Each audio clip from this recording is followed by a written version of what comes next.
ichki ishlar qoidalariga endi dron ham beriladi.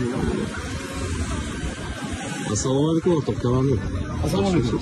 U dron tushirishdan nima maqsadda tushiryapti?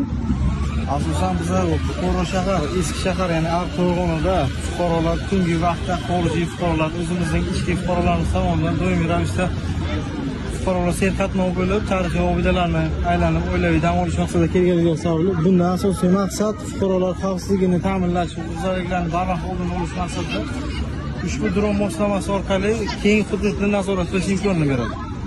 Bu shaxslarning yuzini tanib olish imkoniyati mavjud. Misol uchun qidiruvdagi shaxslar bo'lsa, bizning Buxoro shahrida xavfsiz shahar dasturi asosida hududda yuzi tanib oladigan kuzatuv kameralar o'rnatilgan bo'lib, ularga darhol axborotni yetkazib boradi.